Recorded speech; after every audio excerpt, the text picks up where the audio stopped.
Assalamualaikum warahmatullahi wabarakatuh. Nama saya Nita Siti Latifa, absen 27 kelas 12 IPA 2. Pada kali ini saya akan menampilkan praktikum uji amilum protein dan lemak pada bahan makanan. Jadi, selamat menyaksikan. Baiklah, untuk alat yang akan digunakan yaitu ada sendok, gunting, pipet tetes, tusuk gigi, gelas-gelas plastik, dan untuk pengganti wadah yang ada di laboratorium, karena kita melakukan praktikumnya itu di rumah, maka untuk penggantinya saya menggunakan wadah cetakan agar-agar kecil. Dan di cetakan ini juga telah saya beri label nama agar nanti kita lebih mudah dalam memberikan atau memisahkan mana-mana bahan makanan yang telah kita kelompokkan. Seperti ini. Dan bahan-bahan yang akan digunakan yaitu susu kental manis, biskuit, putih telur, minyak, gula pasir, air, tepung terigu, asam cuka atau cuka putih, pisang, dan iodin atau betadin.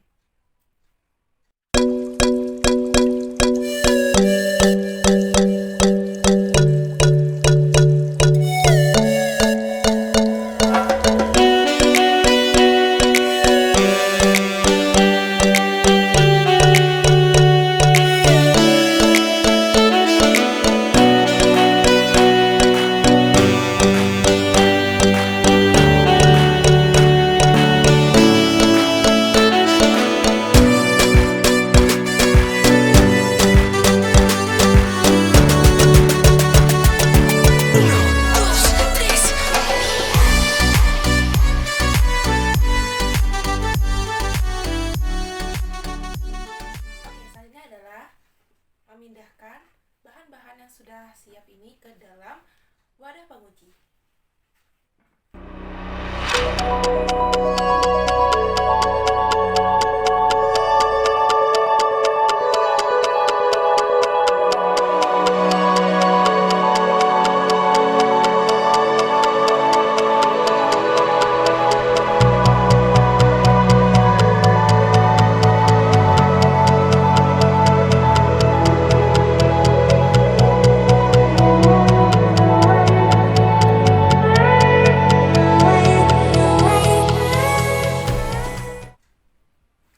Oke, sampai di tahap pengujian.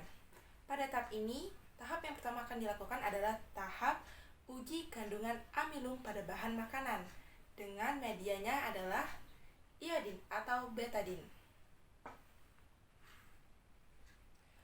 Jadi untuk skala tetesannya itu tergantung dari banyaknya sampel yang kita gunakan.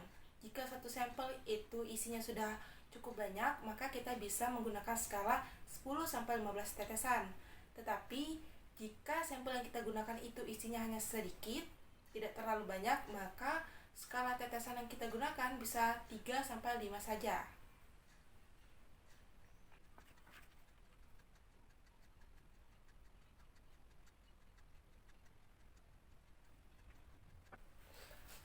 Lalu aduk sebentar menggunakan tusuk gigi.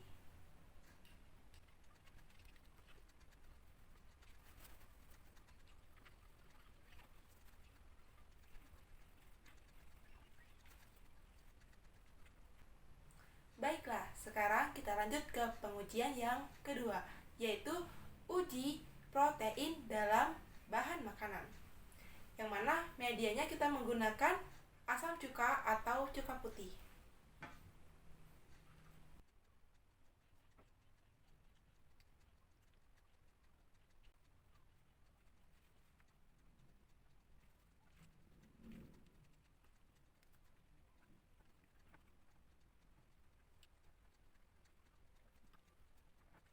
Oke, jadi sekarang bisa kita lihat ya hasilnya. Tepung terigu yang telah kita beri iodin tadi berubah warna menjadi kehitaman, dan air gula itu tetap berwarna seperti warna iodin, dan untuk biskuit itu berubah warna menjadi kehitaman.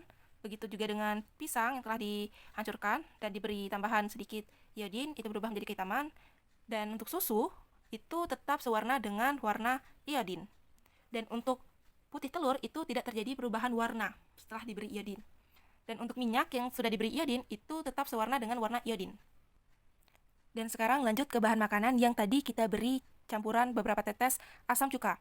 Bisa kita lihat untuk tepung terigu itu ada penggumpalan di atas permukaannya. Lalu untuk argula tidak ada penggumpalan. Begitu juga dengan biskuit dan pisang. Lalu untuk susu itu terdapat penggumpalan di atasnya. Dan juga dengan putih telur itu terlihat jelas ada penggumpalan di atasnya. Dan untuk minyak yang telah diberi asam cuka tadi, bisa kita lihat, telah diberi asam cuka itu tidak ada penggumpalan di atasnya. Oke, waktunya penjelasan. Jadi, setelah kita melakukan percobaan pada beberapa bahan makanan tadi, telah kita dapatkan hasilnya. Dan dari hasil tersebut dapat kita jelaskan jika bahan makanan yang telah kita beri campuran iodin tadi, ada beberapa bahan makanan tersebut yang berubah warna menjadi lebih kehitaman. Nah, hal ini merupakan indikasi jika bahan makanan tersebut mengandung amilum. Lalu kenapa dapat terjadi perubahan warna menjadi warna kehitaman? Itu karena adanya ikatan antara amilum dan iodin yang bergabung menjadi kompleks iodida. Lalu untuk bahan makanan yang kita beri campuran asam cuka tadi, ada beberapa bahan makanan yang terjadi atau muncul penggumpalan di atas permukaannya. Dan hal itu merupakan indikasi bahwa bahan makanan tersebut mengandung protein. Lalu kenapa penggumpalan tersebut bisa terjadi? Itu karena adanya asam yang berlebih bertemu dengan protein sehingga terjadilah koagulasi atau penggumpalan. Baiklah, sekarang masuk ke percobaan yang ketiga, yaitu percobaan uji lemak. Jadi, di sini ada sedikit beberapa bahan yang berbeda dari uji yang sebelumnya. Yang pertama itu ada pisang yang sudah dihancurkan sedikit, lalu ada mentega, susu kental manis, minyak, nasi, putih telur, dan kuning telur. Dan untuk alatnya kita menggunakan kertas A4 yang sudah dipotong-potong. Langsung saja kita akan mengoleskan bahan-bahan ini di satu persatu kertasnya. Dimulai dari kuning telur dan putih telur ya.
Baiklah, sekarang kita hanya perlu menunggu 15-20 menit.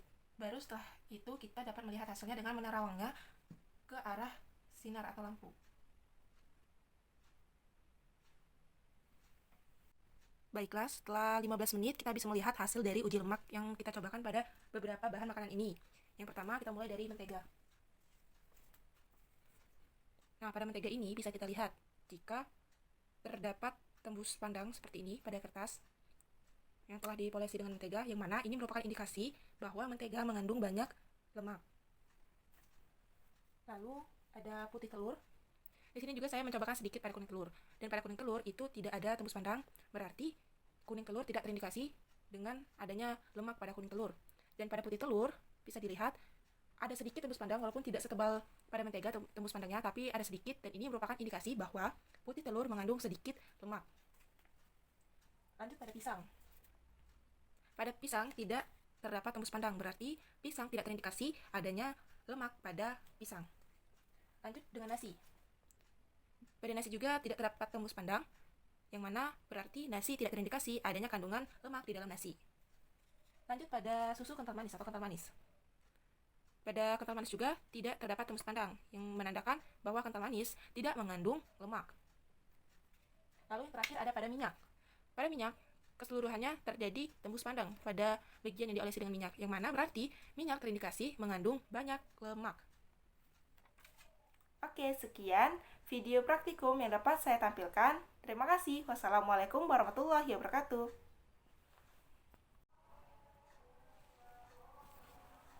Oke, jadi di sini Nita juga mau mengingatkan kepada teman-teman semua, apabila teman-teman memiliki keharusan untuk melakukan aktivitas di luar rumah, maka jangan lupa untuk selalu mematuhi protokol kesehatan dengan cara memakai masker, mencuci tangan, dan membawa hand sanitizer.